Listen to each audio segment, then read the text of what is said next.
Welcome to The Fight on Matrix Midwest with Randy Karraker and company. Hi kids, happy hump day. Welcome to the show. That is Andrew Rogers, AKA Company. I'm Randy Karraker, and another great morning of sports here in The Fight. A dominant performance by Mizzou, a dazzling comeback by SLU, and a disappointing loss for the Cardinals, but they got some good work out of the kids yesterday. Man, we got a lot and cover here in the next hour. Tons, and it was the best day in sports for guys like us who could just sit in front of the TV last night and just watch SLU, watch Mizzou, watch the Blues, and in the afternoon, watch the Birds. It was great. First, a dynamic performance by the Blues, who turned in another beauty, 7-2 over Seattle. Their best all-around game of the season. They were up 6-0 after 2, and they blew the Kraken out. Blues had balanced scoring. Neighbors, Fowler, Bolduc, Thomas, Sundqvist, and Kyrou all scored in the first two periods. It was 6-0 after 2. Bolduc scored again in the third, and the Blues, with another good performance, they rolled, and they're kind of on a streak here. I don't know if they'll be able to win 3 in a row. Only team in the league that hasn't won 3 in a row so far this season. But the defense was great. Binnington took advantage of the great defense. Really nothing bad to say about this performance. They look like they're having a lot of fun, and I think that's the biggest takeaway for me. When was the last time we could say the Blues are having fun out there? And it looks like that they're having a good time. The fans are having a good time. Everything is going right for St. Louis. 3 weeks ago, we were talking about this team selling at the deadline, not making the playoffs. What are they going to do next? Now we're starting to talk about they're creeping in there. They're only 3-4 points out of playoff position. They are in a good spot to play the Kings twice, who are on the lower end of the current playoff seeds. And, you know, before the deadline, we could see the Blues make a little bit of noise. Yeah, and they may have already done that with the Cam Fowler acquisition. But, Andrew, when Jim Montgomery was fired by the Bruins, I took to Twitter and I said, well, X, whatever you want to call it. But I made a post that I said, if the Blues want to make a great move, Jim Montgomery is a difference maker. And they should fire Drew Bannister now and hire Jim Montgomery. And that's what they did. What we're seeing right now is the product of what Jim Montgomery can deliver. This is why he's a difference maker. You have that time off during the Four Nations tournament. He gets his team back on Wednesday. They go through practices. They get their systems in place. This is a great coach, not only from an individual skills standpoint, but he's able to get a staff together, get them to do what he wants them to do, and he's able to build those individual skills into a really great unit. And we saw that defensively last night. And I really think that with this particular group of players, and I get that Seattle is not a very good hockey team, but I think that's about the best the Blues can play. I think, too, you mentioned the Four Nations tournament break there. I think that was the best thing that happened to this Blues team. And the fact that most of them weren't playing for the national team is even better for the St. Louis Blues down the stretch of the season, because they were able to get that work on the ice, away from the game, away from the pressure, and really just fine-tune those little details. Yes, you would like to see one of our top players playing for the top team, because then they are looked at as top of mind across all of the NHL. But for this Blues team, they don't have that right now. But when you can get a guy like Kyrou and Holloway working together one-on-one, often staying on the ice late, not worrying about the next thing because you don't have to rest up for this game because you're resting up for 2 weeks, it's good for St. Louis to have those type of situations happen. I just wish the Four Nations would have happened in December if it would have followed with something like this. Now, the Blues have a brutal road trip coming up, but the good thing about it is they're playing a lot of teams that they're chasing and trying to track down in this playoff race. Last night, you start 5 points behind Vancouver. Vancouver loses, but Calgary wins, so now you're 4 points out of the final playoff spot. One of the problems the Blues run into here is that they have to climb over 3 teams. But all you can do now with what their situation is, because they gave up some opportunities to beat lesser teams early in the season, you have to beat better teams, and you have to beat the teams that are in front of you. You just have to put your head down and win games, and the Blues are doing that right now. There's only been one game in the month of February, and granted we did have the Four Nations tournament, but there's only been one game this month where the Blues didn't pick up at least a point. And that's what they need to do. They need to pick up points on a regular basis. That's huge. And the big word that you used off the rip was balanced scoring. Just think about what that can do for the Blues going forward.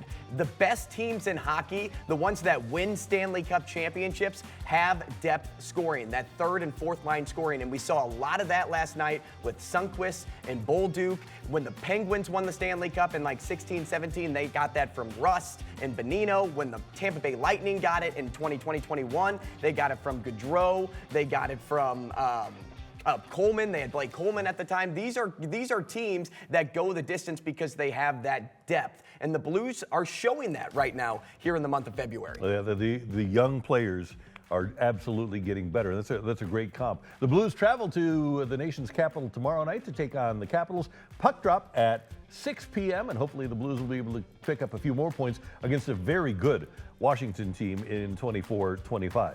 Meanwhile, the Cardinals got good work out of some of their young players yesterday in Dunedin against the Toronto Blue Jays. Prize pitching prospect Quinn Matthews threw 2 scoreless innings. He allowed 2 hits and struck out 3. Former first-rounder Cooper Zerpe did allow 3 hits in his inning of work. And Max Radjic, who was the Cardinals' minor league pitcher of the year a couple of years ago, went 2 innings, allowed a run, but struck out a couple. And you really had to be excited about what you saw from Quinn Matthews. He looked good for his first major league action. No doubt. He just makes it look so easy out there. He's so fluid, and every pitch comes from that same arm slot. His slider, his changeup, his fastball, it comes from the same place, and it put Blue Jays hitters back in the box on their heels, not knowing what they were swinging at sometimes. Quinn Matthews also gets out of that jam in the second inning when he loaded the bases. I thought that showed a lot of maturity from the young pitcher as well. Yep. Tyler, can we see that? Can we see Quinn Matthews just one more time? I want to see if Andrew agrees with me on my comp here. There's a little Chris Sale there. A little bit. Yeah, and it's interesting, and obviously Sale has had his injury problems, but not completely, but there's a little Chris Sale there in that delivery by Quinn Matthews. He's going to be fun to watch and fun to watch grow up as a member of the Cardinals, and they got to get rid of that number, man. I think you say that too because of that rhythm, the pace that he pitches with. Right. It's just all just natural. It looks so natural for the kid. We saw when Paul Skeens got drafted. Paul Skeens was the #1 pitching prospect, and still, the Pirates didn't bring him up until halfway through that season. Now, granted, this is a year and a half removed from when Quinn Matthews was drafted, but you could really see Quinn Matthews in the rotation this season. I would put money down that we'll see Quinn Matthews in the rotation. I would think so. After pitching as much as he did in college, he's a polished performer. He was great. He dominated at all minor league levels last year. And at some point, a guy does everything he can at the minor league level, and you say, okay, well, there's no more he can do at the minor league level. We got to challenge him with something else, and obviously the next challenge would be the major. So I'm with you. I think at some point this season, we do see Quinn Matthews. Now, it wasn't all sunshine, lollipops, and rainbow. Wasn't all that yesterday. The Cardinals only had 2 hits, and Victor Scott had them both. He went 2 for 3 with a homer and a triple, and obviously the Cardinals scored a couple of runs, that home run, and then he scores on a sac fly. Number one, if I had Victor Scott on my team, and he shows power there, I would say never try to hit a home run. You know, just get on base. Do everything you can to get on base. The other part of it is I would tell my other hitters, and we heard a lot of good things about Brant Brown, the new hitting coach. Well, normally a hitting coach likes to get more than just 2 hits out of one guy. You would think, right? And the socials were really going off yesterday for Victor Scott, saying that he should be the starting center fielder. This is what I just want to remind some people. Don't let one performance blur your vision. It was great to see him perform the way that he did. And he is a speedy, good defender. He can show that he can swing the bat a little bit, but last season he couldn't swing the bat at all. Bo Hart is still a superstar here in St. Louis. He's there for a whole month.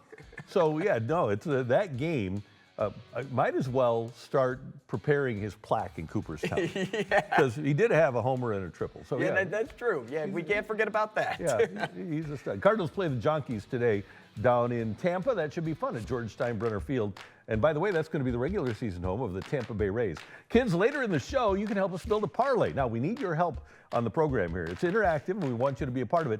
Find a single bet you like on DraftKings. I tried to find one and couldn't. He'll explain it later. And then send us your bet. Andrew will make a bet on DraftKings. I'll make a bet on DraftKings. You make a bet on DraftKings, and we'll put them all together and build a 3-leg parlay. Text in to 314-624-0414. And if you have any questions of us, any questions at all, we'll answer them later in the show. Text in or email us at thefight@matrixmidwest.com. Mizzou needed to get back in big-time fashion after their Saturday night loss to Arkansas. And man, South Carolina never stood a chance at Mizzou Arena last night in Columbia. The Tigers obliterated the Gamecocks 101-70. When I had great graphics set up for this segment, and they were nixed by management. But again, balance for Mizzou. 6 players in double figures, 5 of them between 10 and 14 points, and then Caleb Grill off the bench again, leading the way with 22, 4 of 6 from three-point land, Andrew. Use your imagination to figure out what graphics Randy's referring They played the Gamecocks.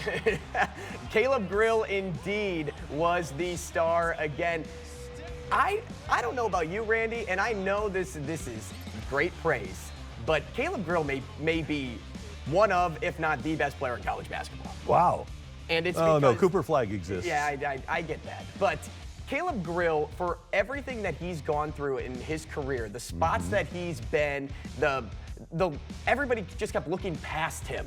And he decided, no, I'm going to bet on myself, and I'm going to go to Mizzou this year and say, I deserve to be a star. And credit to him for staying at Mizzou after last year, too. Correct. He could have gone somewhere else, and he had the bad experience, a really distasteful experience at Indiana. But that's one of the cool things that I think about this team is Dennis Gates convinced those guys, or they had the intestinal fortitude to all bet on themselves and say, you know what, 0-18 in the conference is what we are. We're better than that. So you have 3 guys come back. And yeah, they're way better than 0-18 in the conference. And that extends to Mark Mitchell, that extends to Tamar Bates, that extends to Tony Perkins. Like, this is a team that no one would have expected to take off like they have this year. And instead, where has that put them? It's put them in great position to be a true, strong tournament team, one that could go very far in the tournament. And as you know, Randy, I'm a KenPom guy. They have just cracked the top 10 of KenPom, and that has a lot to do with their scoring. They're the 6th best offense in all of college basketball. All of it. They are competing with Duke. They're competing with Auburn. Mizzou, the team that Randy just said went 0-18 last year, is competing with the top dogs. By the way, I don't know how much you've watched Mizzou this year, but Tony Perkins is psycho. If you were making a bracket today, how far would you have Mizzou going? I think they're a top 4 seed. Obviously, KenPom has them in the top 10. I think they're a top 4 seed. And I can see this team because of the balance, because they actually can outscore anybody. They aren't the most efficient defensive team, but because they can score against anybody, I think they could wind up in the Final Four. Easy. I think Elite 8 for sure, though, because defense will come into play later on in the tournament. In the beginning, Mizzou will be fine. I don't think we're going to see what happened, what was it, 2012? Was that the Phil Pressey, Kim English year? Yeah. 2012. I don't think we're going to see that out of Mizzou this season, just because of how in total deep they are as a team. I mean, we didn't even talk about Jacob Cruz. Cruz is also a guy that can just come right off the bench and put points in. He's not afraid to shoot. Think about a 7-man on your team who's not afraid to say, hey, the other 5 that normally get, all the time on the floor, nah, it's my turn. I'm going to go take my shots now too. This is a Mizzou team that just knows who they are. They embrace their identity, and that combined with what they have statistically, what they have done this season, will truly pay off once the tournament comes around. M-I-Z. Coming up, there we go. Did you turn off the Billiken game with 7 minutes left? Big mistake. Huge. And Taylor Swift's boyfriend, 1 more year? Quick hits are next in the fight.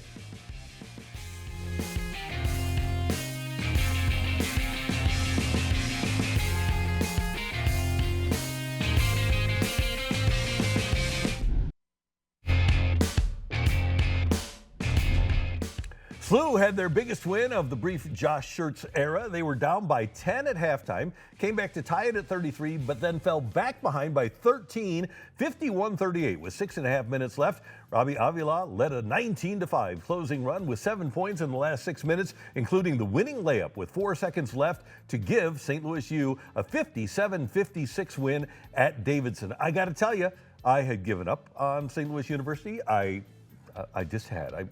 I confess.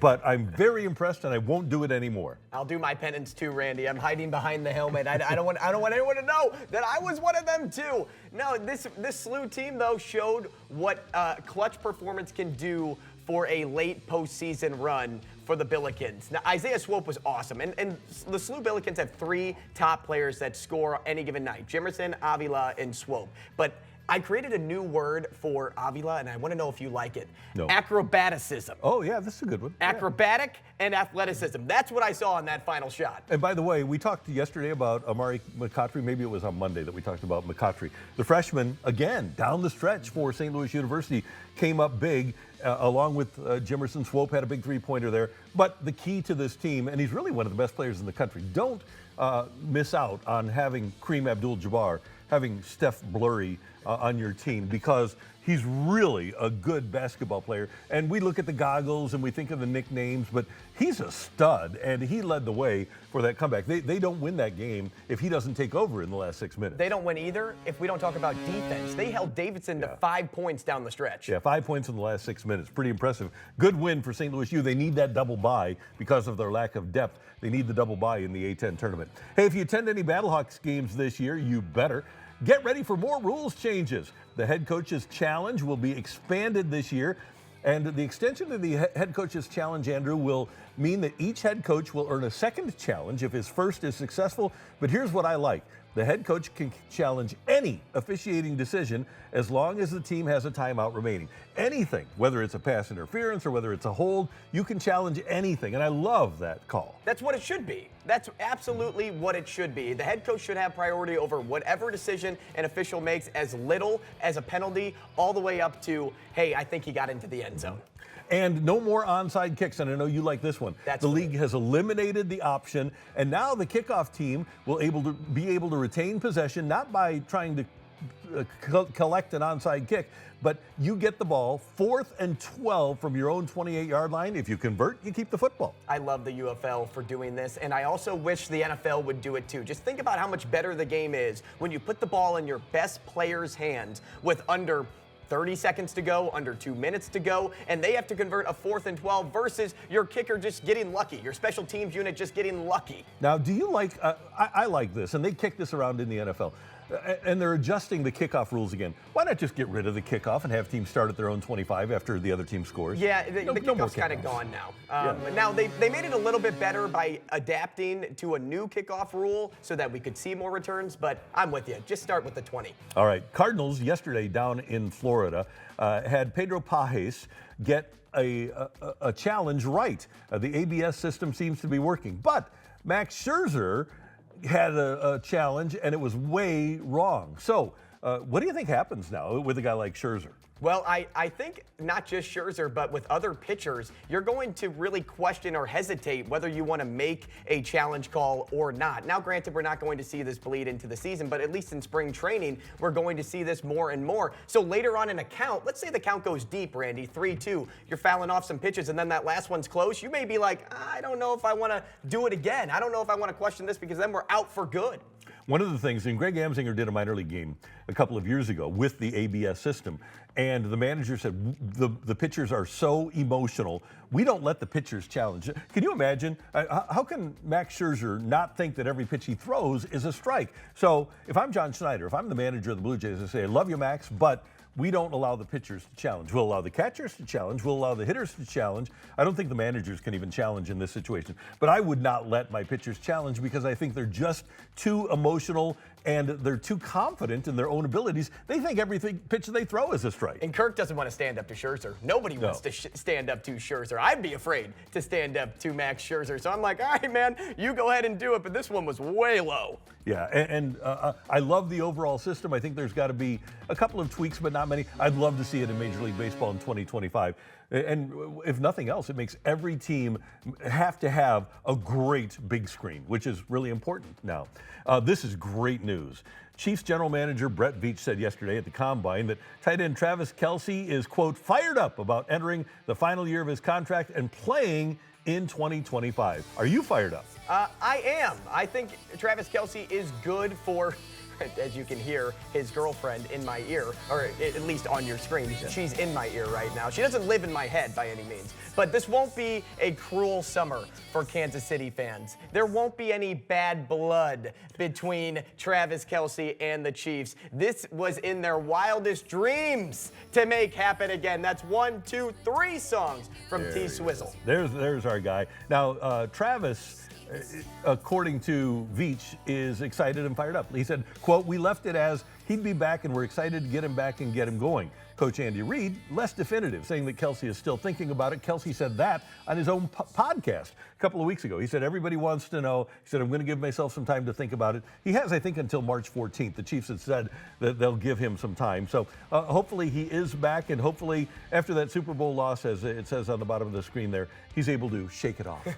The Chiefs offense just runs smoother with Kelsey on the field. The chemistry between him and Mahomes is unmatched. No other quarterback tight end duo exists in the NFL today. And on top of that, even though there was a minor regression from Travis Kelce, he still makes that team better offensively, no matter what anybody says. And regardless of what his decision is, they better draft a tight end. Don't say I didn't warn you. Clemson baseball started a new tradition this year of recognizing veterans during the game and having players move throughout the crowd and shake the veterans' hands. A very cool and respectful gesture and a meaningful gesture, I'm sure, for the veterans at the Clemson games. And there's so many great traditional aspects of college sports. And I know that you love the one in Iowa where they wave at the kids at the Children's Hospital. Yeah, at the end of the first quarter at Kinnick Stadium, when everybody turns around, not just Iowa fans, but the opponents, the opposing fans will all turn around, because at that point in time, you guys are not enemies. Everybody's on one team supporting cancer. I love the one in Kinnick. I also love, how about the one in Columbia on the basketball court? Maybe when Mr. Brightside plays. I think that's a very fun one, too. I mean, there's so many, Randy. Well, after 3 quarters at Wisconsin, they do jump around. And by the way, the Clemson, when they do the introductions at Clemson for the football team, coming down and tapping the rock as they come down the hill, that's another cool one. How about Notre Dame play like a champion? I mean, it's not something that you physically see all the time, but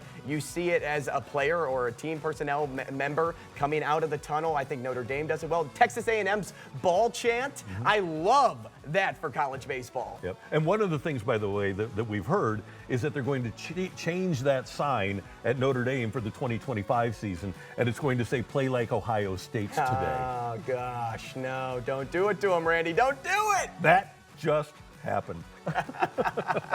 Oh, you're so mean. Yeah, but it is what it is. So congratulations to Clemson, and we hope you enjoyed all the little Taylor Swift references there with Kelsey. That's the other thing. If he's playing bad in 2025, does she keep coming to games when... now, by the way, he did lead, and the name of my fantasy team, Ricky Pearsall of the 49ers, got shot. So the name of my fantasy team that won the championship was Taking Shots with Ricky. He did help lead Taking Shots with Ricky to a fantasy football championship. But he's not much of a fantasy football guy anymore either. Would you draft him next year? No. I'm still drafting Brock Bowers over him. But I would draft Travis Kelce before a guy like Mark Andrews. Yeah. Oh, yeah, I think so. Yeah, Mark Andrews may never live down that drop in the AFC playoffs. That is Quick Hits. Coming up, another dominant performance from the Blues. Blues analyst Joe Vitale joins us to talk about that and more next on The Fight. Now, live with Joe Vitale. Brought to you by Adonis Recycling. It is time to visit with our buddy Joe Vitale. You'll see him momentarily on the Zoom here on The Fight on Matrix Midwest. There he is. Joey V, how you doing? What's up, guys? I'm doing great. It's a wonderful, beautiful morning. Great weather in St. Louis. Big Blues win last night. What more can you ask for? What a great time of year to have a win like that. 6-0 after 2 periods, 7-2 final. Joey, are the Blues capable of playing much better than they played last night? You know, Randy, I think it was a combination of two things. I think it was the Blues were definitely on top of their game. I thought they were winning puck battles. They were responsible all over the ice. They were good with all 4 lines offensively, a core of 6 defensemen, and Binnington needed to be good when he was good. Of course, Jordan Kyrou, you see his opening goal right there. Coming into the game, he was a player that had scored 7 goals in the 8 career games against the Seattle Kraken. So now it's 8 goals in 9. So he continues to plague the Seattle Kraken. And it just kept building. I mean, looking at these highlights, it's not just the Kyrou line with Shen. Right there is Robert Thomas with, of course, Pavel Buchnevich. Here comes the third line with Zachary Bolduc, who was the #1 star in the game. Oscar Sundqvist has had success. And then there's Matthew Joseph right there in his 400th game last night. So it was just contributions from everyone. It was that wave after wave approach, which the best teams, the championship teams, always have the wave after wave. And the analogy or the visual I try to give people is, you're on the beach, you're in Florida, summer vacation, a pretty breezy day, and it's just whoosh, whoosh. Just every wave is just consistent, and there's no pulling away from it. It's nature. It's nature. It's just going to keep on coming. And that's where the best teams play. The Florida Panthers, Matthew Tkachuk, a few weeks ago when he was here in St. Louis, he did a great interview sit down with Andy Strickland, and he mentioned that wave after wave. When they won the Cup, when they went to the Cup, they had teams that came at you in waves, and that is that relentless approach that is very difficult to play against. If you have one line, two lines going, that's great. But then if your two or a third and fourth line are falling apart, or maybe your back end, the bottom pair is not doing well, you're getting shy goaltending, that's where you have weaknesses, and then teams will expose that. So when everyone's moving in the same direction, it certainly is a wonderful thing. But the Blues were on top of their game. Seattle certainly were looking for answers. A combination of both, but it was a fun win, and you need a few of those sprinkled in throughout the year because the one-goal games, they had a lot of stress to these players. So it was nice for the fans. It was great for the players. Boy, do I feel like I am on a beach right now in St. Louis because of the weather. So it's all good feelings right now. Hey, Joe, how crucial are the next 5 games in determining whether Army will make, say, a move at the deadline in terms of selling or keeping this current roster intact for a playoff run?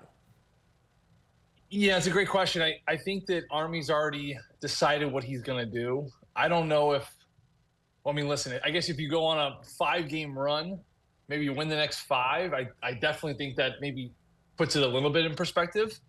But I always found that with, my little experience with the last 7 years with Doug Armstrong, coming off of January, early February, to me, he's always just made a decision. I think he always looks for little chapters, little segments, little 5-10 game stretches where he's like, okay, we're going to know what we have right here. And then once he's made that decision, he's made that decision. We've seen that over the last couple of years. But like I said, anything's possible. Maybe you go out there to Washington tomorrow and you beat one of the best teams in the league and you kind of think, oh, okay, something's coming. And then all of a sudden you have the LA Kings, I think 3 out of the next 4 or 5, a big, heavy team, 1 at home, 2 on the road. And then you start kind of taking care of business there. You're like, okay, we may have something there. The Blues team, they're not as far off as the analytics say, because I've been around the sport enough to know that once you catch fire, it's hard to put it out.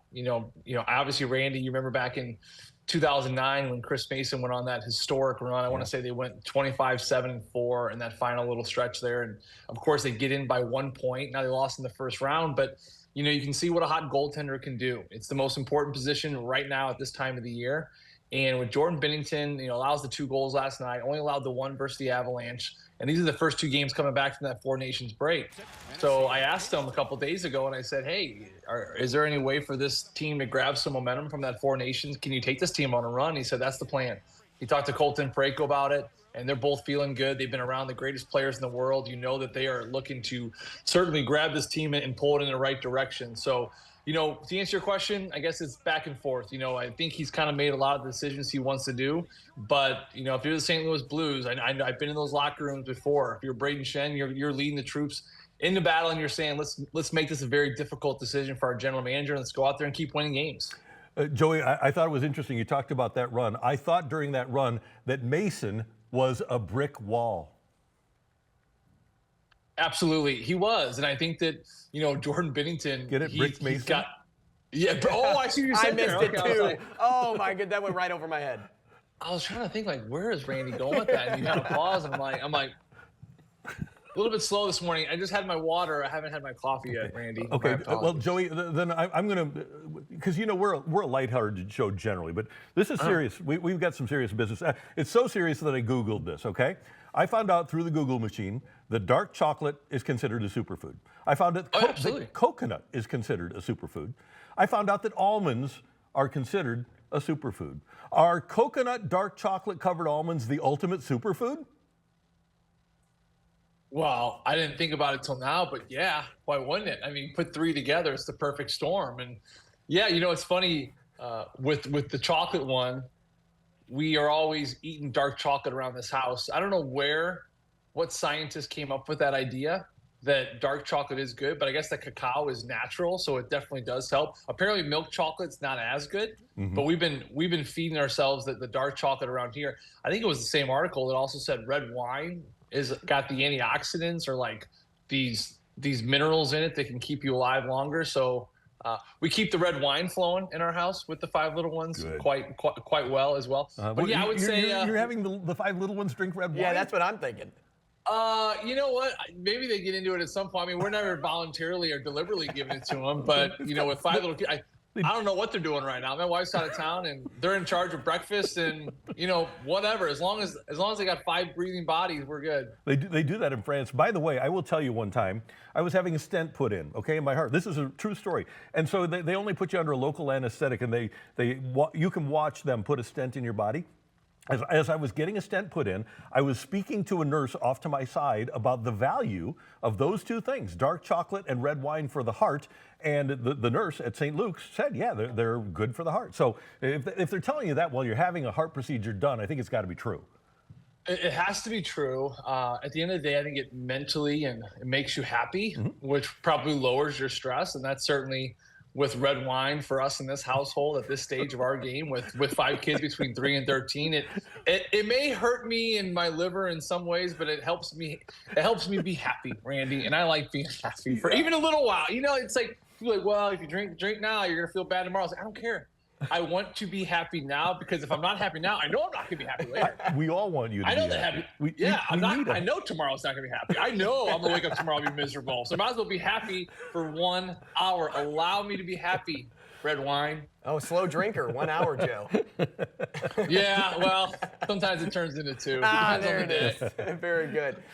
Hey, I want to turn back to the Blues for a moment because something that I noticed about Dylan Holloway's game, at least last night and in games before, is that he's very patient with the puck and he really waits for the play to develop before he tries to force it to develop. Do you think he would take home NHL's Most Improved Award this year? You know, I think that I have to kind of really think about across the board, but I would say for this Blues team, he was one of the biggest surprises next to Broberg. And I shouldn't say surprises in the sense that, you know, hockey ops and management, I mean, they saw this coming. That's why they got him. But, you know, for fans, especially here in St. Louis, who haven't just seen him very much, you know, he hasn't been in the league all that often. And, of course, being in Edmonton on the West Coast, you don't have a chance to watch as many games like that. And he was living in the shadows of Connor McDavid. And you see that so much with players. And I think he certainly is one of those situations where the opportunity was limited for him in Edmonton. Same with Broberg. You know, you look at Broberg on the back end right there. And, of course, everything that's gone on with his career, they're on really good teams. And when you're on really good teams, your time and your opportunities can be limited. And that's why I think it's really great that Doug and the hockey ops found those players. And you come over and Dylan Holloway being around Connor McDavid, and the thing that stands out about him is, you know, his hands are so connected to his feet. He's a fast player. But a lot of times you have fast players that maybe their hands don't work with their feet. It takes some maturity to develop that. Connor McDavid, to give you an example, is the greatest example of that. Why is he so good? Because he's lightning fast, but his hands and his head can keep up with his feet. You know, you look at players, and then no disrespect to him because he'd be the first to admit it, but Mackenzie McEachran is one of the most fluid skaters in the Blues organization. Now, at times his hands and his head can't keep up, and that's just a part of who he is as a player. I was the same way. You know, then you have other guys with incredibly quick hands, right? But then their feet can't keep up. So I look at Dylan Holloway, and he certainly has bridged the gap between that. But, you know, a good player on a really good team that sometimes people forget about, and Doug found him. And, you know, another example of that we were talking about last night, one of my favorite players in the game last night, one of my favorite players the last 2 months here for St. Louis has been Cam Fowler. You know, Cam Fowler comes over from the Ducks. He's got no goals this season with the Ducks. Doug Armstrong grabs him. They bring him in. Now he's got 7 this year for the Blues. He's been really leading the charge for this back end. I think the 10 even strength goals over the last few games, 9 of them have had a defenseman in on the mix, whether a goal or an assist. And, of course, you look at Cam Fowler as being one of those reasons. So pretty great stuff that Doug can find those players, and Dylan Holloway, no question about it with Broberg. Those are a couple of players that really stand out. Hey, Joey V, I really appreciate the reverence that you have and all the Canadian players have for Sidney Crosby, who's commanded tons of respect because of his play on the international stage.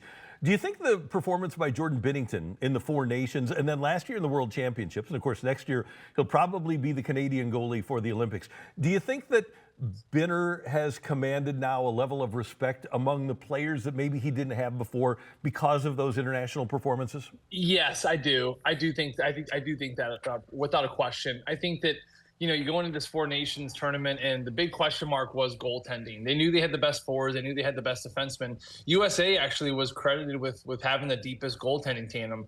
So I think that the way Jordan went in there, established himself, is something that I think the hockey world, I'm not going to say recognized for the first time. I think it's more of like revisited, because they all remember it from 2019. But Randy, like 2019, that was a little while ago, and you're kind of moving into 2025, and you're kind of moving forward, and you kind of think, okay, is that time over? Is that time past? And you know what? I think that he reignited that belief that he is the greatest Canadian goaltender. I do agree with you. I think he is going to be the Canadian Olympic goaltender next year. Granted, nothing kind of falls out, but you establish yourself in those tournaments as a couple things. Not necessarily who has the best numbers that year, because he didn't have the best numbers this year, but it's the personality trait. It's that intuition of who's going to step on the ice in a chaotic state and win you a game. And I say chaotic state because that Four Nation tournament, those players can play together. There's not going to be chemistry. The communication is going to be slow. It's going to take a while. There's going to be breakdowns. What goalie gives you the best chance to play in that chaotic state? And with Binnington, how aggressive he is, of course, his flexibility, the way he can push right to left. We saw the Brady Tkachuk overtime chance where he pushes right to left, makes the glove save. Those are the kind of things that general managers and hockey ops look for to obviously find a goaltender that can be the guy to do it. So I think I agree. I think he is going to be the guy for it. And I look at the way he's dialed in, and I look at the way he continues to push the pace here in St. Louis. And again, you put that all together, he's going to be the guy. Hey, Joey, one more thing. All of us, you, Andrew, our producer, our director, Tyler, and I, we all love to make stuff. We all love to cook or bake. We know that you love to bake sourdough. And Director Tyler wants to know, do you have a secret ingredient or a secret trick that you have for your outstanding sourdough? Well, Tyler, there's not a lot of tricks. There's really no recipe. It's just time. You just got to give it time. That's the catch-22 with why people love sourdough bread and making it so much, but also it's so difficult. Sourdough bread, it's like your marriage, right? Or your spouse, your boyfriend or girlfriend, and you love being with them, right? You love what that relationship provides you. But you also know at the same time, it's also the hardest thing you've ever done. So it's kind of the back and forth, the Jekyll and Hyde of it, and why it's not something that people just try oh, this is great, and they move on. It's like it pulls you in because of that Jekyll and Hyde effect, where it is so rewarding, but it is so difficult. You can do everything right for your sourdough bread for days leading up to it, the bake, the shape, everything's perfect. And it just comes out flat. And then vice versa, where maybe you're kind of rushed and all of a sudden it comes out great, and then you just feel nothing but gratitude. So it's just this relationship where you're learning as you go. But if I could give anyone two things, because people, I do a class at Kitchen Conservatory, and it's really fun, and it's a lot of old women and moms, stay-home moms, but I love going to teach, and they say, give me one thing, give me two things. I say, number one, take care of your starter. Make sure you're feeding that thing regularly. That's the life. That's the bacteria of your bread. You got to feed it at least every day, if not twice a day, to keep it fed and keep it going, because that's essential. And then the other thing is quality of ingredients. I mean, you're talking about sourdough bread, and for anyone out there listening or watching, you have three ingredients. You have water, you have salt, and you have flour. Water here in St. Louis, thanks to our good friends at Anheuser-Busch, we have some of the best water in the country. Which a lot of people don't know about. So you can actually use your tap water here for all your baking needs, even drinking water, I think, for here in St. Louis. So that's number one. So the water's taken care of here. The salt's salt, right? So the biggest ingredient, the biggest swayer is your flour. And, if you can go down to your local grocery store and get just white bleached flour, and it'll turn out fine. Or you can kind of take the extra step and get really good stone ground fresh flour. And I'm telling you, it makes a big, big difference. So quality ingredients, take care of your starter, make sure you're feeding that thing regularly, and then go out there and enjoy it. Have fun. Don't stress over bread. It's homemade bread. Even the worst loaf, it's homemade bread is still homemade bread, and it'll still blow any store bread out of the water. We're live with Joe Vitale every Wednesday morning, talking all things Blues and, well, food apparently as well. Joey V, thank you, sir. We'll see you next week. Joe Vitale with us, sponsored by Adonis E-Waste Recycling. Joey V is awesome, and it was great to have him us. Great to have him with us for you. Coming up, we need your help to make a parlay. We're going to each make one, and you can text in to help us out with a single bet on DraftKings for a game tonight. Text in 314-624-0414. And I want you to know about my choice for healthcare, St. Luke's. I'm a longtime patient, and I recommend them to you because they do great work. They did great work on my heart surgery a few years ago. My cardiologist, Dr. Rinder, is there. And if you have any heart issues whatsoever, get to your doctor at St. Luke's, the only hospital in Missouri named as one of America's 50 best hospitals for cardiac surgery by Healthgrades in 2025. St. Luke's is the only hospital in the area to have an alliance with the Cleveland Heart Clinic, Vascular and Thoracic Institute. And you know I'm a stat guy. Well, how about this? St. Luke's Heart and Vascular team is among the top 2% of hospitals nationwide for cardiac surgery because of our superior outcomes in coronary artery bypass grafting procedures and heart valve surgery. Top 2% in the whole country. And if you want to know about bedside manner, well, for 14 years in a row, St. Luke's has achieved the Healthgrades Outstanding Patient Experience Award, the only hospital in Missouri to do that. The culture at St. Luke's is to treat patients with care and compassion. They know you personally, not as a client, but as a patient. The only place I go for my health and wellness is St. Luke's. Visit St. Luke's for regular screenings, and they can help detect a problem with your heart or blood vessels early. Give you a better chance of treating it successfully at St. Luke's. At St. Luke's Heart and Vascular Institute, they pour their hearts into taking care of yours. Call 314-205-6801 today for world-class compassionate treatment at St. Luke's.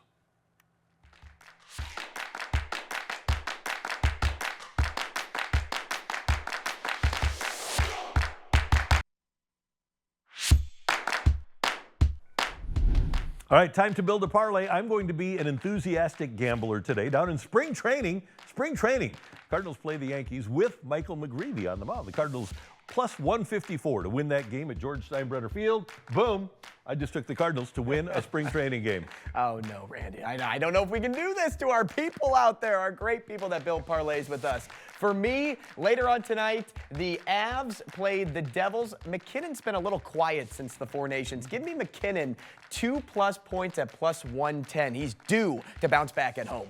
All right, and let's get one from Tony in South County. Tony texting into us. Tony, what is he? He's got Lehigh, right? He likes Lehigh, the C.J. McCollum alma mater, right? Lehigh, I don't know what your mascot is, but the he likes the Lehigh Acocas. There you go. They're minus 162 today, and Tony likes that, which builds our parlay at a pretty nice number over here, Randy. $762, so $100 on that will still pay out over $700, and we always like a big number, so that's what we're doing. All right, go Cards. That's today's Build a Parlay. Don't forget, we need you to help build the parlay. Already have an idea for tomorrow? You can text us or email us right now to The Fight on Matrix Midwest. All right, we've got Tioli coming up. Plus, we've got some St. Louis Hall of Famer birthdays on The Fight.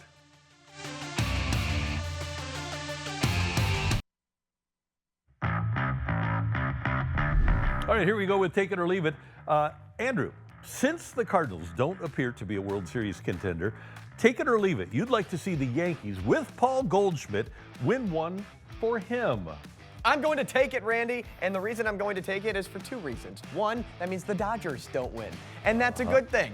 And two, Goldie deserves one. He is just, he's a Hall of Famer. And he's a great guy. He's a Hall of Famer. He's a great guy. I want him to get it. You know what they're missing, though? They're still missing a third baseman over there in New York. So right-handed hitting third baseman. Yeah, maybe once they get that, then they could truly get that World Series for not one, but two. I like that idea.